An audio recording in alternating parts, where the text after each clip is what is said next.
I believe that people can have whatever type of relationship they want and it be happy and successful. As in, I think people can be in open relationships and be happy and successful. I think people can be in monogamous relationships and be happy and successful. I think that people can be married to themselves. You know, the people that marry themselves. I think they can do that. I think that basically, I'm really in favour of people creating the relationships that work for themselves. And I don't think everyone would agree with me on that one. But I believe that you should create whatever works for you. And yeah, that's my...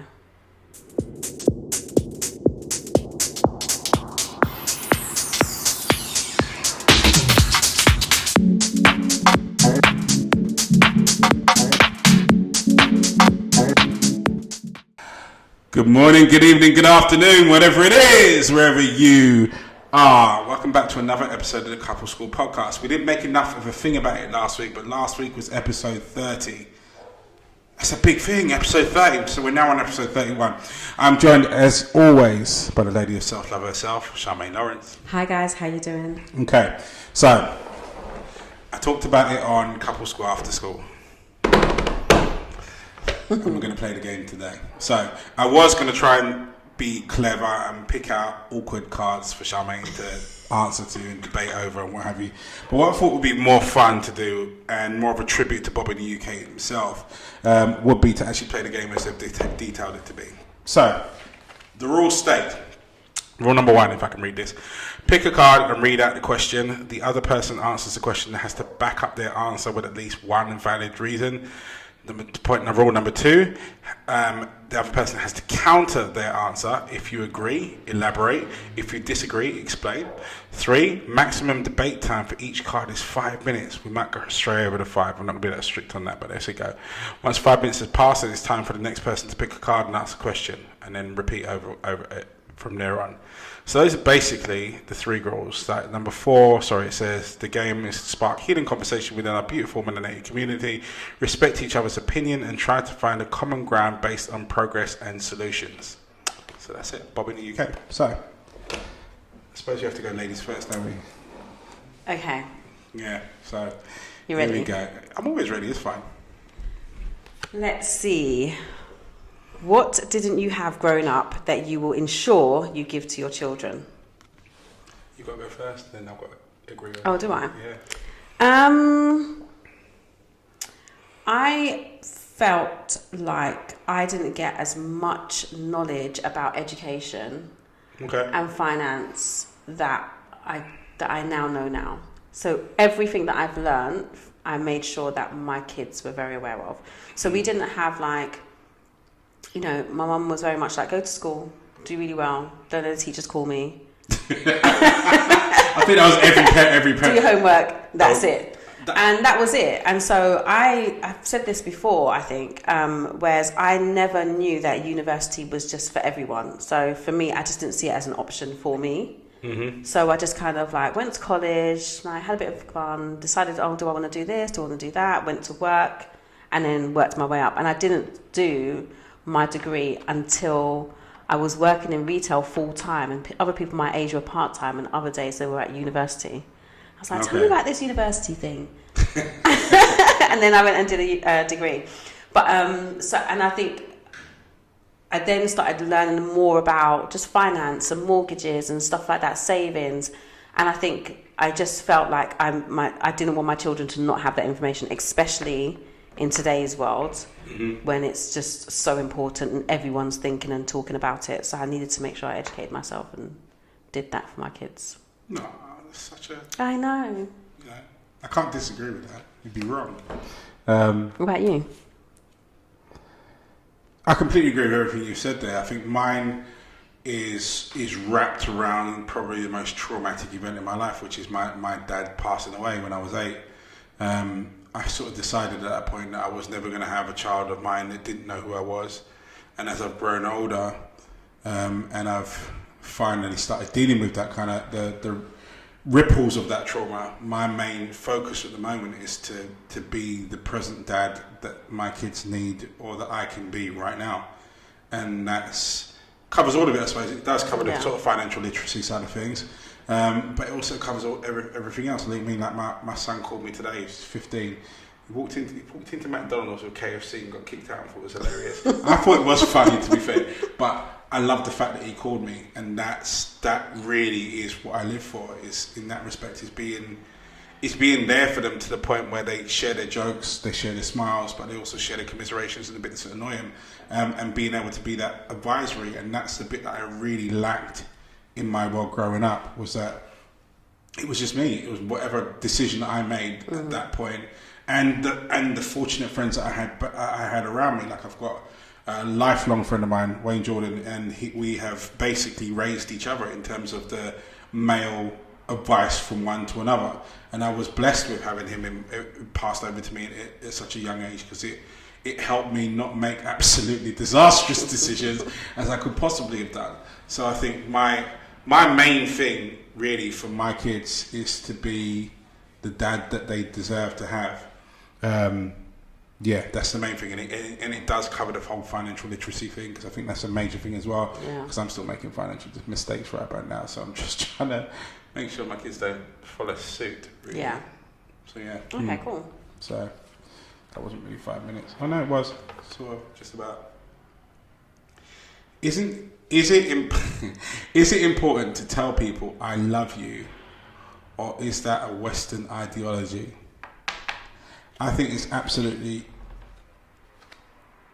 priority number one to tell people that you love them, and that's not just people in your romantic relationship scenario. I think that's everybody that you're connected to. I think understanding that people love you, it sort of sets that level of not just respect, of everything that comes with that. To know that you are that important to someone, it gives you permission to allow them to be that important to you. And I think that is absolutely paramount in every relationship you've got, whether that be a sibling relationship, whether it be a friendship relationship, auntie, uncle, whatever it may be. When people don't feel appreciated is when they stop trying and they stop giving. And the trying and giving is the fuel to life, really, that spins this big blue marble that we all live in. So I think it's absolutely priority number one importance, that if you feel love for someone, you've got someone in your world that you love, that they hear it from you that you love them, and that way they understand how important you are to them. Yeah, I don't know if it's a Western thing, because, I was born and raised in the West. So for me, I think it's important to say that you love someone. It doesn't matter who it is. I think it's important. And I think we also have to not just say the words that we love them, but also to show them in action. Mm-hmm. So I think that's really important. I think, it's why would you not say if you love them? Why would you hold that? I don't know. I just think, I don't know if it's the Western way. I can't answer that question because I'm born and raised in the West. I think if I sort of take it back, I mean, my mother wasn't. My mum didn't say she loved me out and out when I was younger. That doesn't mean that she didn't. She didn't. She showed it in other words. Like, one of the things my mum she does that frustrates me the hell out of me is that my mum will never say she's sorry. No, my mum doesn't either. She says she's sorry. So she won't say she's sorry. But I know she's sorry when she asks me, what do you want for dinner? So her way of saying sorry is to cook you your favourite food. Yeah. So she'll go out of her way to cook this elaborate meal that's tailored completely to you, and that's her way of saying sorry. So I suppose when they say the Western ideology, it's really, I think, the words. If we take Caribbean ways, we don't say sorry. Well, I say we don't. Our elders never really said sorry for the things that they did, and also they didn't really say I love you. I love you was really shown by being there, backing up, respecting, or what have you. And actually thinking about it, I think it's one of the things our culture's deficient in actually hearing the words. Yeah. And I think because sorry is a major thing. It's one of the first things I said to Karen on I think I was still on date one actually. I said to her, look, if you're wrong, I need you to say sorry. Mm-hmm. And she said, I don't say sorry. I said, we're going to have a big problem. We're going to have and at that point, on that response, I didn't really think it was going to last. Because I was like, if that's your way, I know how badly I react to that situation there. I didn't see it stand the test of time. And I think she read that from me. So when the first time that she actually did something, or I can't remember what the situation was, but I do remember having the affirmation feeling, going, oh, thank God for that, because she did actually say sorry. Because I think she clocked how important it was to me and rescinded on it. So I don't think I agree with the term Western ideology, but I do think if you're taking a particular Caribbean, and I would stretch it to say African culture as well, saying sorry is not something we're brought up to do, and therefore isn't something that we do. But it's, I think, as a human, it's 100% necessary to have someone actually own up to you, to say, right, I was in the wrong, and I actually apologise. I'm sorry, to hear the words come out of your mouth. But also on top of that, for equally so, for I love you. I think telling someone that I love you is significant, whatever culture you're brought up in, or whatever country you're brought up in. When someone takes the time out to tell you, you know what, I love you, in whatever respect it is, it lands true. So yeah, I definitely agree. It's important to say the words. Mm-hmm. Are you ready? Yes, I think so. Ooh. What is an unpopular opinion you kind of agree with? I don't know if I can answer that. What is an unpopular opinion? That's a bit hard. That is. What is an unpopular opinion you kind of agree with? Oh, off the top of my head. I'm glad you got that one. Jeez, I'm so stuck. An unpopular opinion. What is an unpopular opinion I agree with? And you know what? There's probably loads, but nothing that's coming to my head right now. I think actually I do have an unpopular opinion, and it's related to relationships. I believe that people can have whatever type of relationship they want and it be happy and successful. As in, I think people can be in open relationships and be happy and successful. I think people can be in monogamous relationships and be happy and successful. I think that people can be married to themselves. You know, the people that marry themselves. I think they can do that. I think that basically, I'm really in favour of people creating the relationships that work for themselves. And I don't think everyone would agree with me on that one. But I believe that you should create whatever works for you. And yeah, that's my... You know, I'd never thought about the people that marry themselves. That's why I was laughing. But yeah. I do. I'm in tune with that. I don't think... I think restrictions around relationships are pointless. And I also think that relationships are personal. Mm. And I think the relationships are personal to individuals. I don't like... As much as I like compartmentalizing all aspects of my life, I don't think likes and loves can fit into that kind of way of living. And I think it has to be fluid. And as long as it's not hurting anyone, it's not illegal, and it's not discriminating against anyone or causing anyone particular grief or grime or problem, then you can do whatever you want to do in order to, as long as it achieves true happiness. Mm-hmm. And I say that true happiness there with a deliberate stance, because there are a lot of people out there watching this and that we know and don't know that are giving in to things based on other people's happiness and therefore living out of their boundaries, out of their comfort zone, but to no reward, because what they're doing isn't happiness to them. I think it has to equate to your happiness. And as long as you end up being happy as a result of whatever it is that you're doing, then whether that be, you like to stroke trees or, having relationships with sheep is probably far beyond that point. I won't agree with that one. But, if it is marrying yourself or, I just think that you have to create what works for you. It doesn't matter what it looks like. But I think sometimes people are so afraid to try and create the things that work well for them. I think there's couples that they should be able to say, this is what we want and this is what we don't want, without the pressure of society dictating to them how it should be. And I don't like that idea. I've been going against social constructs of society for a while now. And I think it's important that people strip all of what the outside world says and focus on what they need and what they want. We're not here for long, so just create the life that you want to live. But at the end of the day, happiness is the goal of life, you know. You and it should be. Like, people get caught up in this whole game of wealth and chasing money and all the rest of it, but if at the end of the day you're not happy, even despite gaining all this wealth and accolades and what have you, then what's the point? Yeah. You know, happiness has got to be the key aspect and driving force in it. So, yeah. I agree. Yeah. What do you carry that you should let go of? Why do I get the triggering ones? What do you carry that you should let go of? # emotional baggage. Uh-oh. Okay, so this is me personally, so I've got to answer this personally. Can't put coach out and jump out of it. What do I carry that I should let go of? I carry hurt that I should let go of. I know I do that. I mean, I touched on the subject here with regards to my dad. It took me... I only went to his grave after the actual funeral and put things in perspective. I'm 42 now. He died when I was 8. I went, I think, when I was 32, I think it was, thereabouts, and went to his grave. So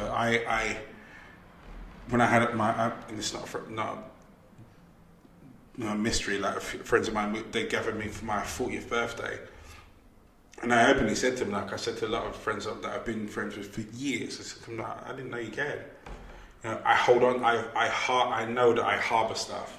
So situations that happen, I might not remember the exact situation, but I harbour the feeling that I was left with at that point and how it made me feel, and then that ripples throughout my future as we go along, carrying emotional nonsense. So one of the things that I'm doing at the moment is my absolute ritual right now is to try and let it go.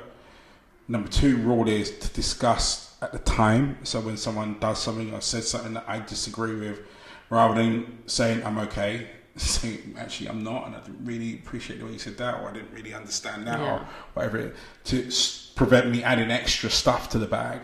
But I am deciding what to face and what to let go. And I think for anybody watching it that may be subject to the same thing, when you speak to counsellors or watch shows and what have you, they will tell you that you always need to face and explore every aspect of your past that's caused you trauma and all the rest of it. And I don't necessarily agree with that. I think that there are some things that you have to face and explore, by all means. But I think the vast majority of it you need to face and let go. And that means deciding that this is nonsense, the way you were feeling was nonsense. The situation being held on to you by this point in time is nonsense. And releasing yourself from it and doing whatever it takes in order to release yourself from it. And that doesn't mean always going up to go and find the person that's done X, Y, and Z to you and have this sort of big intervention kind of conversation that goes, oh yeah, you did this and that to me when I was 8 years old, and by the way I'm 45 now, and blah. Like, some things you just need to look at it and stare it in its face and go, actually, you know what, the grip that you've got hold of me right about now doesn't really make sense, and also it's not attributing to where I want to go. And so forgiving yourself for the years of holding on to it, and forgiving the person without necessarily saying it to them for the stuff that they did, and let it go. So I think that's, for me, emotional baggage, yeah, definitely, but something I'm very aware of when I'm shedding a load. What, you want me to share something? You're supposed to agree. That's the rules, isn't it? Like, you're supposed to agree. You're supposed to agree and elaborate, or disagree and elaborate and explain. I mean, but that was a personal thing, so I don't share the same thing. But I agree that with everything you said. Now you have to drop something personal. Don't even try it. Don't even try it. Like, see, this is what I'm saying. I'm even in this thing here. Don't try it. You got to drop something in there. The people want to know you. Oh gosh, I do have probably only really. No, it's probably more than one. But the one that stands out to me the most is I hold on to the fact that I feel like, and this is just, I know, this, I don't even want to share. You need to. Okay. No, you started now. You need to mastermind. I hold on to the fact that I feel like the relationship breakdown with my ex caused me to go backwards. So I had to basically restart, and I'm always going back to, oh, I should be here, but because of that situation, I've had to go all the way back. That's a big one. And it really frustrates me that sometimes I go there, because actually it had to have happened for me to live the life I am in now. And I'm really happy in my relationship and where I'm at, but I really feel like I should have achieved certain things by now. I would have achieved that had I not split. So now I feel like I'm behind. I'm still going to achieve those things, but I am behind, and I feel annoyed that I'm behind. So yeah, I think I find it so frustrating sometimes, but also I suffer from career envy. So a lot of my friends are further in their careers than I'm in my career, and it was because I chose to be the stay-at-home wife that does most of that, and I only work part-time, so I could do all the kids, and he's bringing all the money in, and we're doing this and we're doing that, and everybody else was struggling to find childcare in the 6 weeks holidays and so forth and whatever, really struggling. But now their kids are older and they're secure, like making money, and I'm like behind. That's how I felt. So sometimes I do play the blame game, and I have to flick it out of the brain like that. I have to flick it, like, go. But yeah. That's my personal experience. My turn? Mm-hmm. Damn, please, not a big one. Yep, I hope it's a big one. Oh, Lord. Yeah. Why? This is not a relationship question, but black women rock European hairstyles and white women wear African hairstyles. What's the difference? Woo! Glad I didn't get that one. Oh, Lord. Okay, so don't none of you come for me in the comments. Come for her, don't school after school. Come for me. Couple school after school. All right? I personally don't see a difference. I know that I think it's important that when we're rocking certain hairstyles, and we're being very open where they come from and where, who they belong to, and not claiming it as our own. And I think that works both ways. And I think there is a lot of conversation about, white women wearing African hairstyles or black hairstyles and taking it as their own. Like, the two cane rows have been called Kim Kardashian's box braids or boxers, plaits or whatever. All of that is not Kim Kardashian's. It's just but Kim Kardashian didn't say it was, the media said it was. So for me, it's not really that big of a deal. I think we should just honour wherever that hairstyle's from. Me personally, I don't know. That's it. I'm not getting deep in this one. I don't think it matters. I don't think it matters, but I do think that I think the main issue in society is when it's claimed as their own when it's not. I think that's the main issue. If a particular style comes from Africa and a white woman wears that style, it's not that, it's from Africa. Let's just deep that it's from Africa. That's it. That's all. But you don't have to advertise it, like everyone knows. Like my daughter, let me tell you this story, right, guys? My daughter plays this game, Roblox, right? I've heard of that. Yeah, it's a kids' game. They're for little ones, right? So she plays this game, Roblox. Now, Roblox has decided that they've now got black hairstyles. They never used to have black hairstyles before. There's probably 4 black hairstyles. So it really frustrates her when she sees someone that is not black, that has a black hairstyle, because firstly, it's not free. And she kind of feels like, that's for me. There's the only 4 hairstyles that I can have, and you have 50. So can you just allow me to have my hairstyles? And she finds it frustrating because in the games, she can play it. When she goes to school and she wears her afro, she's teased for wearing her afro. But in the games, everyone wants to wear the black hairstyles and blah, blah, blah, because they're seen as the in thing because they're more expensive and they're more exclusive. So it's conversations that we have at home. Conversations we have with young black girls. I don't disagree. I think that the world is pushing for everything to be equals the wrong phrase to use, but I'm going to use it for lack of others, which means everything gets highlighted. So right about now, if we cast this back 10 years ago, you wouldn't see black people in a mainstream Sainsbury's advert or Marks and Spencer's advert or JD Sports advert or what have you. You didn't see it. Like in certain soaps, you had the token black person or maybe the token black family, but you didn't get more than that. They were there just so that they could the channel or the program could tick a box to say we're not racist. Things have been pushed and pushed and pushed to the point where now, like, there's so many black people on TV right about now, like, it's crazy and it's great and it's awesome. I think people need to focus on the progress rather than the little finicky bits in between. Like, who cares how many hairstyles they have that are black that are not on a singular game when our representation across the board is so vast and so wide now, which means that the opportunities are so great now for people to be able to step out and do things that they would never have been able to do right about now. You know, you take a look at even the mainstream guys like Michael Dapper, Stormzy, like where they're going with their careers. You know, I can't remember the name. I follow her on Instagram. I can't remember really bad. Can't remember the name. The lady that played the daughter in Marvel, and she was.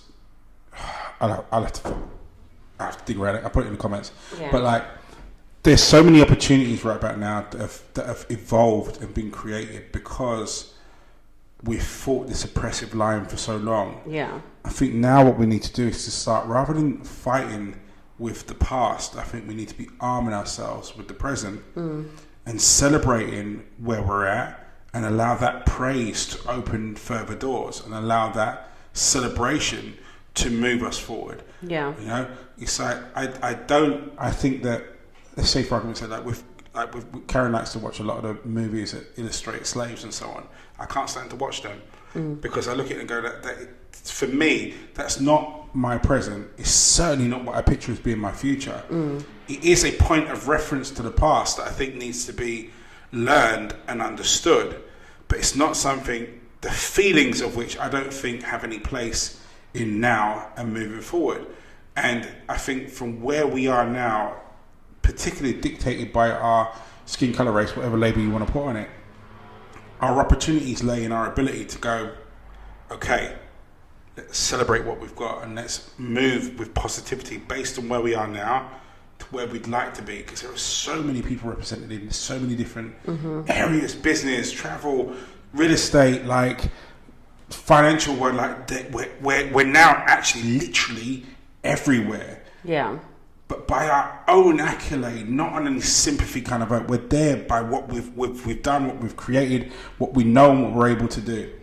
And that, I think, needs to be the bit that's celebrated now and let go of the... Yeah, I think it is, though. I think it is celebrated. And not even necessarily celebrated, I think highlighted. And I think the entertainment world is always highlighted when it comes to that. But I think we do need to highlight, you know, the corporate world. There's so many women that I work, that I'm friends with and I work with that are in the corporate world that's doing amazing things. And smashing it. So I do agree with that. But I do think there's an element of, there's still a lot of the undercurrent things that are still happening that we kind of need to still push through. And it is also just wanted to be seen, I guess, for the things that come from our history and not that it's not adopted as something else. So that's the only thing really when it comes to this question. Yeah. So, yeah. Your turn. Unfortunately, we're out of time. No, are we? We are. No way. Yeah. Oh, guys, go and get it. Bubbly UK, definitely recommend it. As you can see, there are some triggering questions in there, but it's definitely make a different kind of date night. And I think it'll be something, I'm going to do this with Karen, but I think it'll be something, I'm going to win on first, Steve, but I think it's something that, especially in a day and age where everything is so digital, that doing something like this that forces you to look yourself in the eye, your partner in the eye, and actually communicate and talk to them and vocalize your thoughts and expressions and And even better when they disagree, because then it's that interaction between the two of you.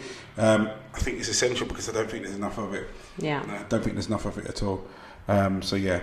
Anyway, that brings us to the end of this episode. We get to this infamous bit, right? So for those of you that haven't, please subscribe down at the bottom there as well. And then also for the infamous algorithm, don't forget the bell up there on the corner there. I think I've got it right up there. That lets you know and gives you notifications as to when the next episode comes about. Yeah. We have Couple Square After School, Tuesday, 8:30. Don't miss it. Come and disagree with Charmaine. That's what I'm going to call it. Come and disagree with Charmaine. Agree with Andrew, disagree with Charmaine. Don't get me, I'm lying. Come for me, I'm ready for it. It's all good. But yeah, that's us out for this week. You guys stay strong, stay focused. Bye, guys. Peace.